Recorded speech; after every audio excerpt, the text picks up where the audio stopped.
What did you learn after this past game? Watching tape.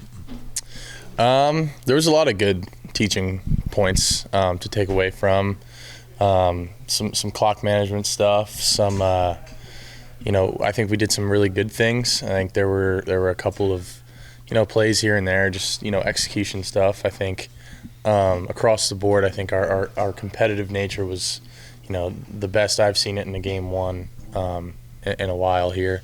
So that was really encouraging. But we've at this point we're beyond flushed it and on to the next. It seemed like you guys went tempo last year, and Saturday you went turbo. So how do you guys feel about playing that way?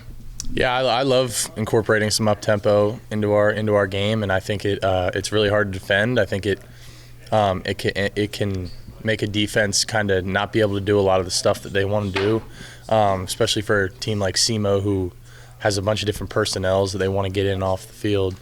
It kind of puts them in like a base kind of thing that they have to do. They're not really able to get into their exotic stuff, so it kind of bases them up a little bit, and it allows us to do a lot of really good things. When you face a team that's on a winning streak like Troy, how much do you take that into account?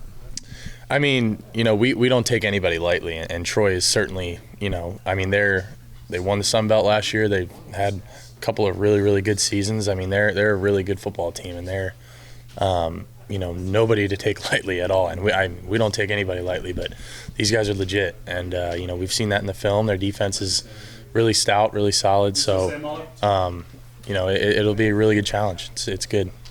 Well, are there any lessons you think this team can learn from last year's game against Tulane and apply in these kind of situations?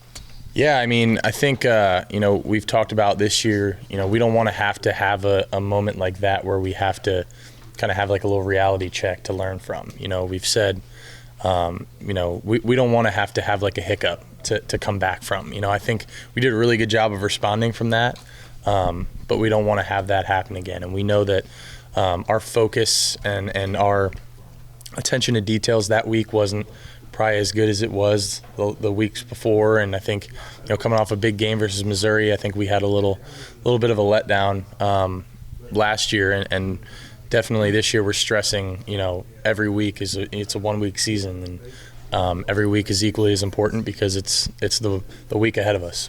Coach mentioned just you knowing your receivers and knowing exactly where they want the ball. How comfortable do you feel with those guys? Of two guys might be running the same route, but you might put in a different spot depending on who it is. Yeah, now with the off season that I've had, and having been here as long as I have and developed relationships with those guys, each of those guys are different, and that's the thing. And I think we've had enough banked reps now that each of those guys, I know where they like the ball on deep balls, or where I think they're going to be on this type of route.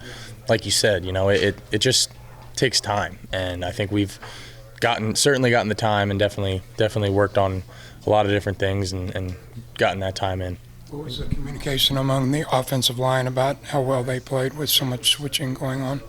Yeah, I think a lot of those guys got opportunities to play. We got Line Gang in there, and Sam Heck played some, and I was really happy for those guys because there really wasn't much of a fall off at all, and those guys are ready, and whenever their number's called, they're gonna step right in and do a really good job.